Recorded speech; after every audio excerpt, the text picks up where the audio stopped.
Hello, hello, and welcome back to TGTV, and more specifically, ladies and gentlemen, welcome back to some fairly Arctic conditions and a Testarossa. I owe you guys and girls, very few girls, an explanation as to what has happened to my Testarossa. I'm aware of the fact it disappeared very quickly off my channel, and it kind of disappeared without a trace, really, and I never really went into the full story behind my Testarossa, how much money I spent on the car, how much money I made or lost, and why it actually went. So we're going to get into that, and to help with the storytelling, I've got a Testarossa here. We're going to explain where this Testarossa has come from very shortly as well, because there's actually quite an interesting tale behind this. This car is actually owned by 400 people. Again, we'll get into that. So this example is actually a very, very rare and incredible example.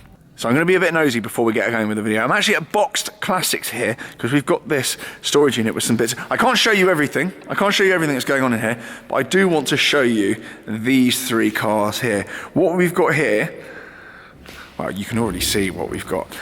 These actually are belonging to a company called the Car Crowd. Well, they're actually belonging to a number of people, but remember the name, the Car Crowd, because we've got these three amazing examples. We'll be doing some more stuff with them, so we can get into these cars, but these cars are actually owned by a large amount of people. These actually got fractional ownership on these cars. So these are actually owned by, actually probably some of you watching this video right now own these cars.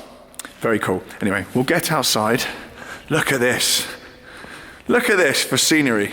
It literally looks like I'm in kind of Tuscany or something here. It's absolutely stunning. We're gonna go for a drive then in this car, and I'm going to get into all the nitty-gritty, all the nosy details, all the things that you want to know about Testarossa ownership and how much money I made or lost on my car and why it went. So let's go. Right, we're in the Testarossa then. I'm actually over on the left-hand side, and more importantly than where I'm sitting is we've got David here from the Car Crowd. Hello. Who has kindly arranged the drive today in this car. I'm a bit bunged up, so nostril cam's going to be slightly more unpleasant than usual. Oh no! Nostril cam on the channel. Right, I'm going to fire her up then. Okay, let's go. Pretty seamless. Very, very smooth. This feels like a brand new car in here. Yeah, yeah. Is there a reason for that? It pretty much is a brand new car, really. I mean, this car was originally sold in Italy by Crepaldi Autos back in the late 80s, and then it went to an Italian collector who basically didn't move it, didn't touch it. It did 3,300 kilometers in the first 2 years, and that was it. And then it sat for over 30 years. And then Crepaldi Autos bought it back. They did a 26,000 euro refresh, got it Class C certified, and then the Car Crowd effectively brought it to market earlier on this year. And now it's 440 people have joined together to own it. Wow. Yeah. So I did mention that in my little walk around earlier. I said over 400 people own this car. Here we go. Better be careful. I don't want 440 people after me. Well, luckily we've got a voting system on the platform, so everybody's voted to allow you to come and drive the car today. So they want to see the car on the channel. They want to see it in. Did they? Yeah, different bits of PR. I didn't realise you'd done that. Yeah. So we said world famous YouTuber TGE's coming to drive the car, and you know, for us it's great because it's publicity for the vehicle. So the more profile we can raise with the Testarossa, the more the hopefully the car appreciates in value, and therefore the more that those investors who have bought a share in this car get a chance to make some capital back. I've done my fair bit of Testarossa pumping values, but I am no longer a Testarossa owner. No, and I did come out of mine recently. Yeah. And the good news is, I guess for your investors and anyone that's got a Testarossa, is I made money, and since I've sold it, they've gone up even more in value. Yeah. And we were discussing this earlier. Yeah. I would argue that the Testarossa is far more iconic than even an F40. In terms of popular culture and an icon, I would say the Testarossa is top of the tree. I mean, I think you've got that film and TV presence. I mean, like this was a personality car. This was on Miami Vice. This was the one that was on Wolf of Wall Street more recently with DiCaprio. You know, it's sort of like it's there. It's right in popular culture. People know the Testarossa. They know the side strakes and they know the wedge shape, and they love it. I've never had a car that's caused more of a scene than this in my entire life. You might struggle to see. Let me just open your window. Oh, nostril cam's gone. It's now crotch cam. I always won this on the Hey, welcome to YouTube. I love it. Behind the scenes. This it's is real what life. really goes Real on. life. This is the bloopers reel. This is how I actually live. We're all good. So. Yeah, you got the old dogleg gearbox. Takes a bit of getting used to, isn't it? Yeah, so, I mean, I didn't drive mine a huge amount. I had it out in the country. When I was out in the country, I'd take it out, but this is driving so well. I mean, mine was a good car, a really, really good car, but this, it feels new. Yeah, like, even the gear change is just silky smooth. You almost want to drive it, don't you? I mean, I obviously we only do maintenance miles on the cars, and then they're on show and display ready for everyone to come and view. But the little bit I've driven it, yeah, I mean, it's just like a new car, like you just said. It's exactly like that. It feels so tight. There's no squeaks. There's no rattles. It doesn't feel like there's any play in the steering. There's nothing. No, I think this is probably one of the best examples in the world. I mean, so it's done 3,300 kilometres, so it's what, 1,500 miles, something like that, 600 miles from new. Wow. So I think it's one of the lowest mileage examples in the world. I think you've got the original Blaupunk unit in there. Yeah. Because I thought you'd done the BP46, the new one. You're like, no, it's all original, Tom. No, it's all the originals. That's amazing. The guy who had it in his collection, and he was, he loved the Testarossa, wanted one, but this one was just too good to drive. So he went out and bought himself a sort of 40,000 mile for 70,000 pounds and used that almost every day. The brakes work. Yeah, they're good, aren't they? Yeah, stops. Yeah, because that's the thing when you've got a car like this and it's got, how many miles? Did you say 3,000 miles in it? 3,000 kilometres, so about 1,800 miles. You don't want to drive it. No. Well, you do, but then you've got that kind of dichotomy where you think, I want to drive the thing, but then you think about value. So a lot of people, that's quite normal. A lot of people will buy a low miles, delivery miles car and then just buy a dog. Yeah, absolutely. I mean, it's great if you've got the money to do it. I mean, when I had my 360 Ferrari, it was my personal car. Yeah. And I think I bought it with like 14,000 miles on the clock, and I just remember we used to go to like weddings. Went to a wedding in Southampton, which from Nottingham to Southampton is 300 miles, say. Yeah. And I was just watching it thinking, every mile I do is £1 off the value of this car. That's exactly It's a horrible feeling. Yeah, It's really difficult to be an investor or a collector of classic cars and someone who uses them. Yep. So that's why, with the car crowd business, it's like you use the cars that you love and that you own, and it might be high mileage or ones that you poured your heart and soul into, or nostalgic stories. But if you want to make money from cars, then we can provide that service too. And you get the upside without any of the faff. Yeah. Because coming from someone who's got a few classics, I mean, you know yourself full well, by and large, they're a pain in the backside. Yeah. Particularly if you're not even getting the enjoyment driving them. Just maintaining them just feels like almost a thankless task until the one day where you sell them and then you gut it because you don't have it anymore. You're absolutely right. And but then, the good news is it's our day job, so that's why the maintenance side of things, we've got a schedule of cars. Every car's turned over once every 6 weeks, run up to temperature, tyres move, nice, on rotation, fluids checked, etc. But if you're not someone who does that for a living, it's not your day job, it's so hard to remember to go out to the garage in the middle of January and turn the car over for a couple of hours. Complete pain. I can't stand it. And that actually leads on to one of the few reasons that I came out of my Testarossa.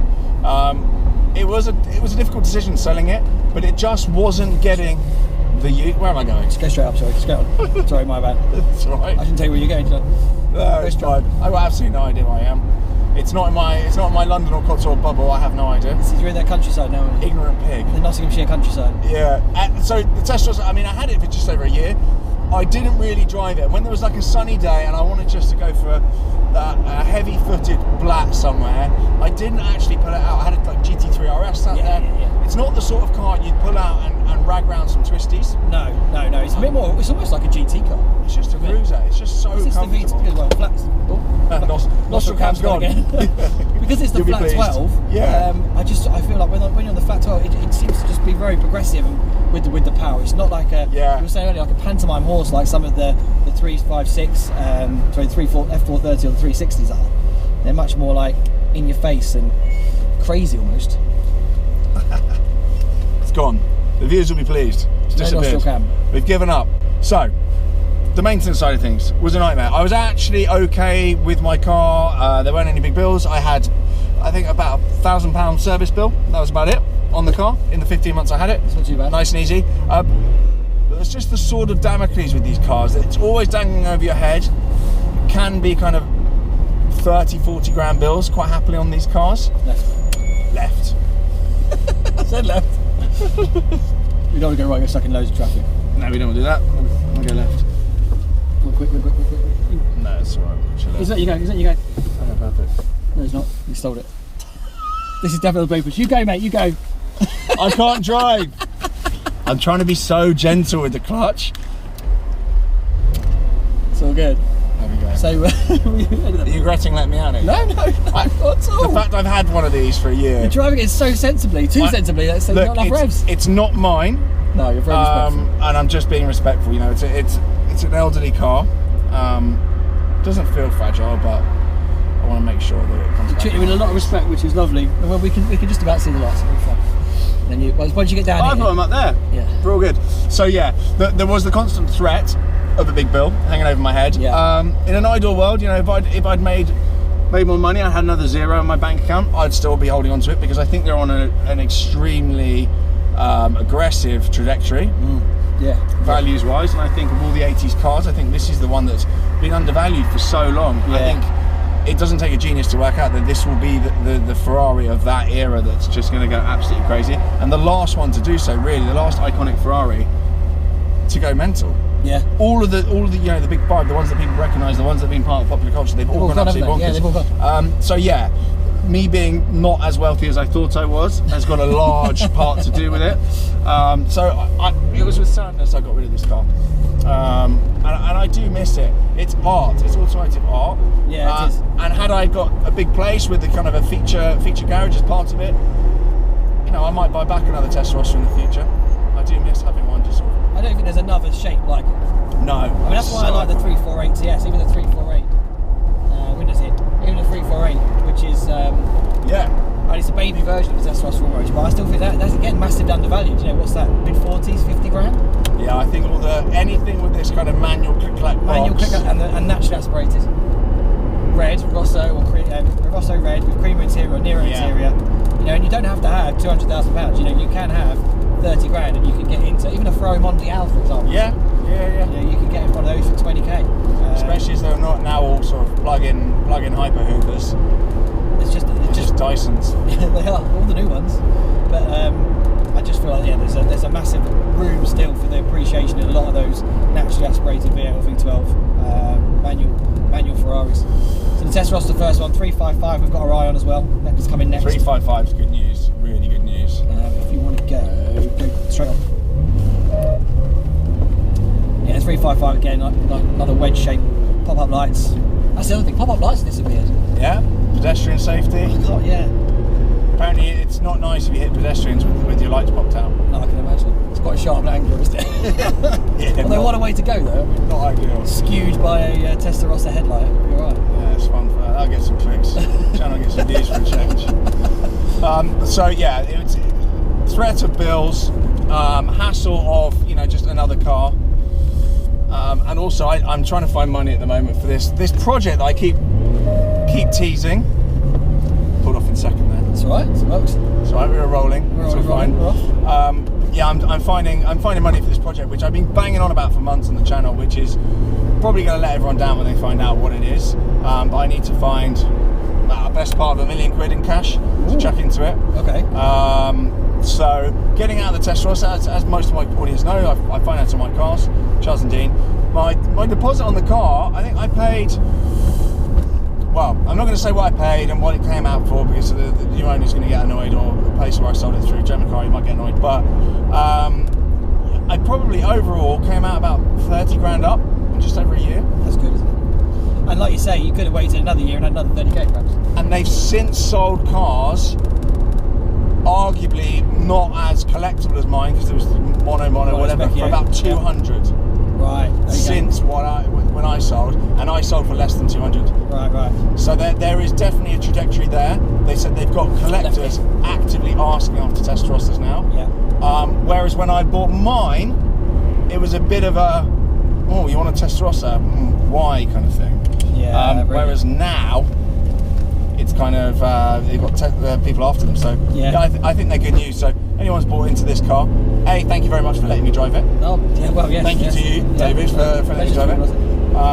And I'm glad you said yes on the poll. Otherwise, that would have been. I overwhelmingly 93% said yes. So you know, there's an overwhelming consensus that you should drive the car. So we're glad to. No wave to the 7%. Yeah, 7% have said no. But yeah, no. I don't blame you. 7% after today's driving. I've never been in danger at any point. Just I think we got out of third gear, so it's been very respectful. And it is a great car. It's nice to have somebody else that drives it that can tell the audience how good a car is as well, because obviously mine was nice, and this one feels like a different car. If you blindfolded me, I would have thought you might have put me in the 512 TR or something. Yeah, something a bit Not that I've driven one of those, but it just feels like a. It's more of a 90s looking feeling car. Yeah. This is making me miss it though. I wish I hadn't come. Oh really? I mean, it's been very nice. I'm kind of a bit nostalgic now. A bit sad now. Oh dear. Anyway, I think we'll end the video there. We'll get into a built-up area and go and join a school run in the Testarossa. Thank you so much. I will leave some details about the car ride below. You've got some. Well, I don't know when this video is going out, but there'll be new cars. Yeah, new cars to platform every month. We've just got Lotus Elise coming up before Christmas, and then after Christmas, early in the new year, we'll have probably a 355 Ferrari Lancia Delta Integrale, some other stuff you can come up and play with.